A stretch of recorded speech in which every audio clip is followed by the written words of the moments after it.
Hello students, I welcome you all to my channel Target with Devin. Students, I hope you all are fine.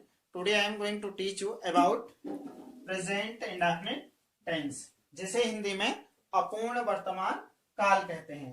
यानी कि present indefinite tense में ऐसे sentences आते हैं जो किसी व्यक्ति, वस्तु, प्राणी की वर्तमान समय की आदत यानी हैबिट और रिपीटेड एक्शन को एक्सप्रेस करते हैं। फॉर एग्जाम्पल, वह रोज यहाँ आता है, गीता कक्षा में हंसती है, वे हमेशा सत्य बोलते हैं। कहीं ना कहीं ये सेंटेंसेस वह, गीता और वे, इनकी आदत और रिपीटेड एक्शन को एक्सप्रेस कर रहे हैं।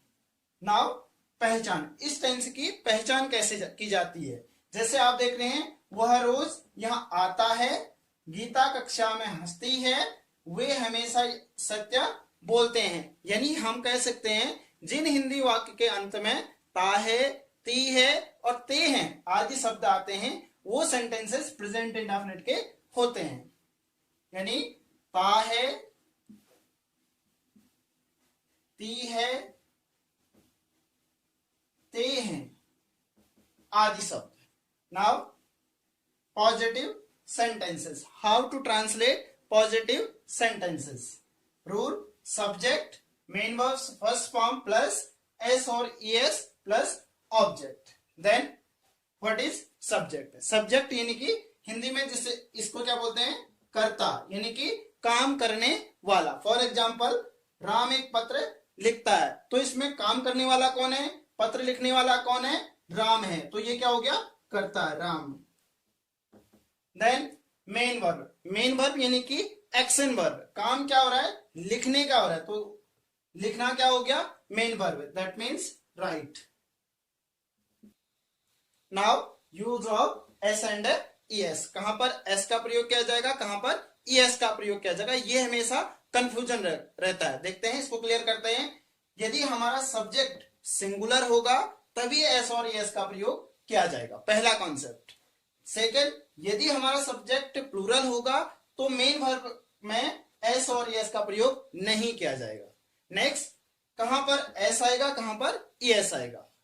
इसका कॉन्सेप्ट है, यदि मेन वर्ब के अंत में O, C H, S H, S S और एक्स आए, यदि मेन वर्ब के अंत में O, C H, S H, S S और एक्स आए तो ईएस का प्रयोग किया जाएगा। यानी जब हमारा सब्जेक्ट सिंगुलर होगा और मेन वर्ब के अंत में O, C H, S H, S S और एक्स आएगा, तभी हम ईएस का प्रयोग करेंगे, अदरवाइज एस का प्रयोग करेंगे।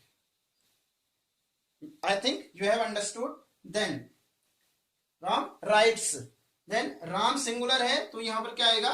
एस का प्रयोग किया जाएगा। देन ऑब्जेक्ट, राम क्या लिखता है? A letter, it means it is object, a letter.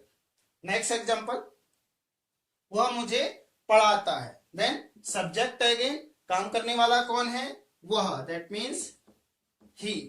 Then main verb क्या, काम क्या हो रहा है इसमें? पढ़ाने का हो रहा है, तो पढ़ाने को टीच।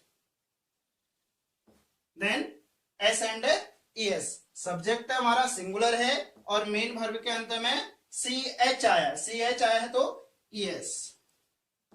देन ऑब्जेक्ट, मुझे, that means he teaches me. Next example, वह स्कूल जाता है, वह subject he. Then main verb go, जाने का काम हो रहा है, go. Then subject here singular, subject हमारा सिंगुलर है तो और मेन वर्ब के अंत में ओ आया तो क्या आएगा? ईएस का प्रयोग किया जाएगा। देन ऑब्जेक्ट, कहां जाता है? School, to school.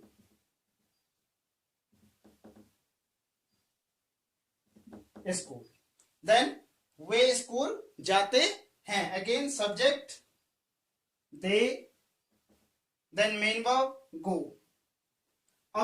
अब यहां पर एस और एस का प्रयोग होगा कि नहीं होगा? नहीं होगा। क्यों नहीं होगा? क्योंकि सब्जेक्ट क्या हमारा प्लूरल है, तो यहां पर एस का और एस का प्रयोग नहीं होगा। Then they go to school. Next example, वे हमें पढ़ाते हैं। वे दैट मीन्स सब्जेक्ट कौन है, दे। देन मेन वर्ब, काम पढ़ाने का हो रहा है तो teach.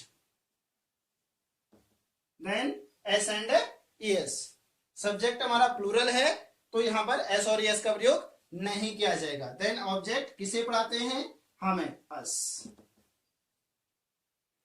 Now negative sentences.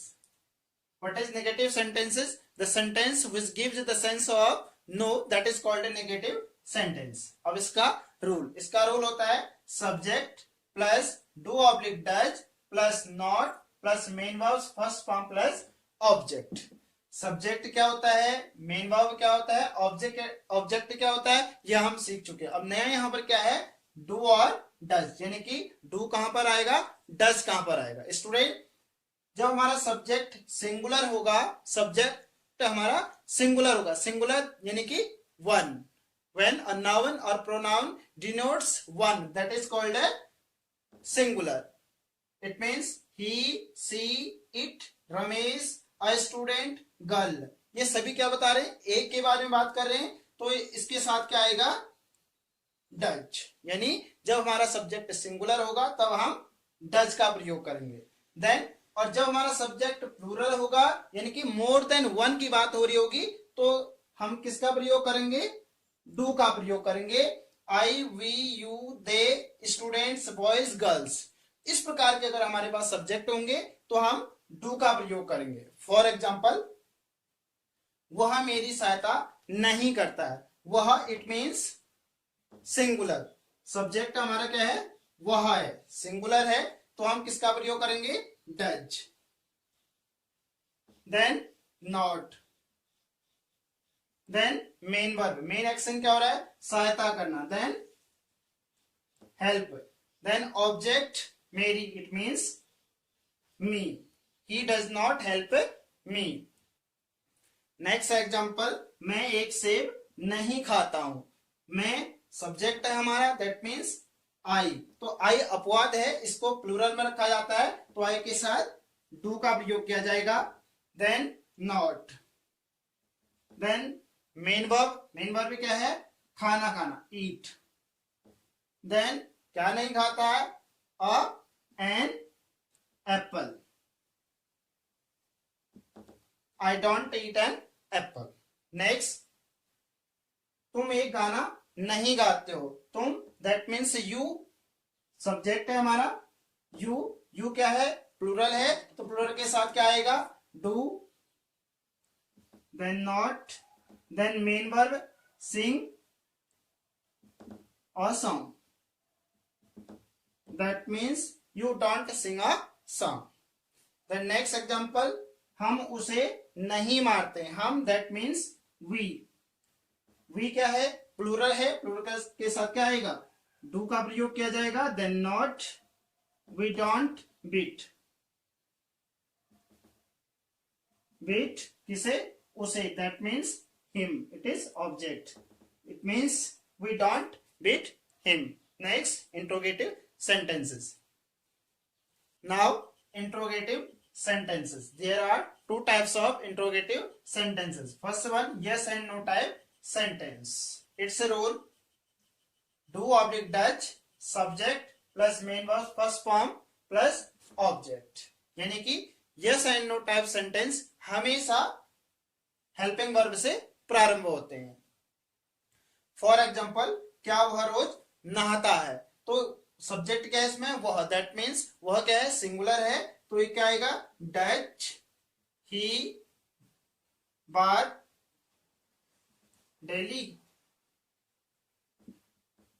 Does he bath daily. Next, क्या वे रोज नहीं खेलते हैं, अब इसमें क्या है, नहीं भी है, दैट मीन्स ये इंट्रोगेटिव नेगेटिव सेंटेंस है। जब भी हम इंट्रोगेटिव नेगेटिव सेंटेंस बोलते हैं तो सब्जेक्ट के बाद नॉट लगाते हैं। फॉर एग्जाम्पल, क्या वे नहीं खेलते हैं, तो do they not play, do they not play. Next, क्या तुम नहीं खेलते हो, do you not play, do you not play. Next, क्या वह नहीं दौड़ता है, वह, that means he, it is singular, that's why does he not run, does he not run।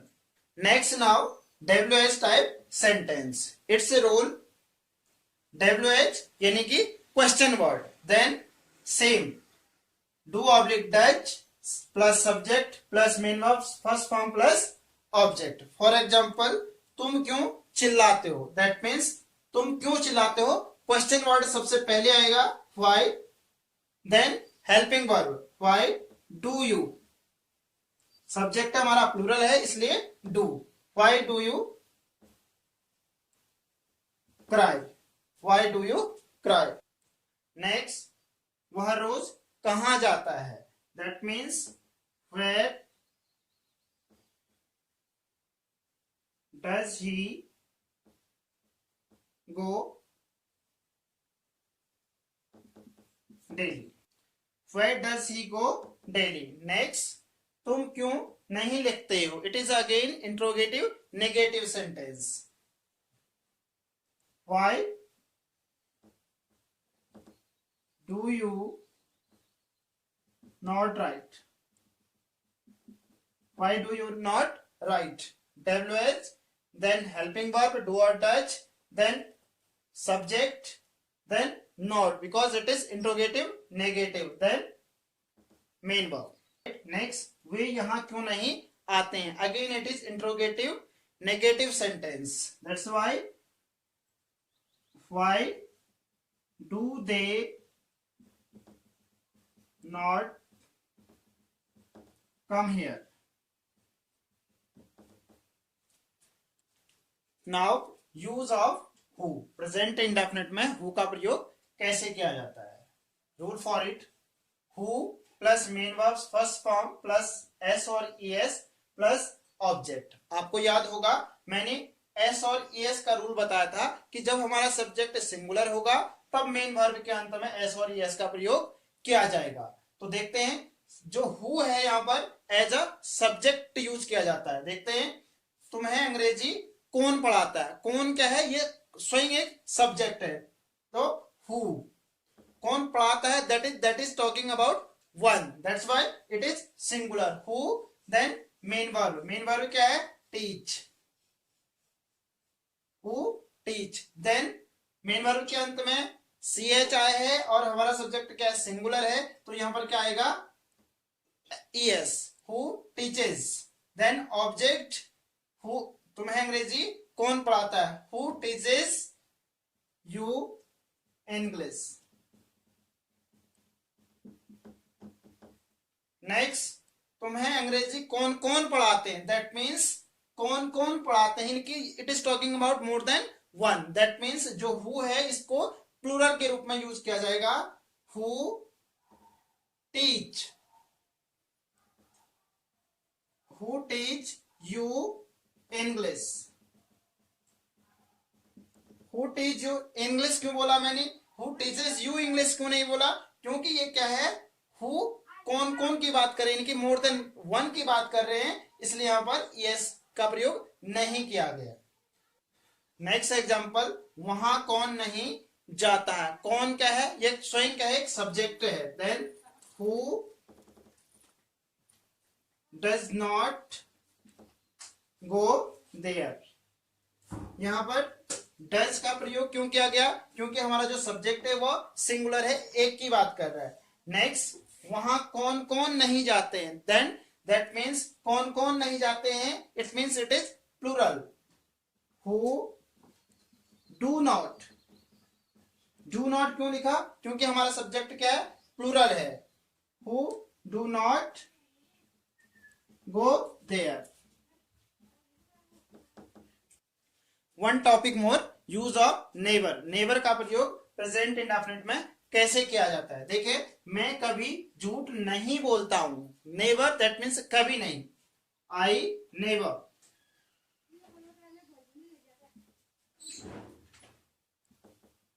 I never tell a lie. Next, now वे कभी यहां नहीं आते हैं, that means they never come here. I hope student you have understood this topic. If you have understood, please subscribe my channel. Thank you.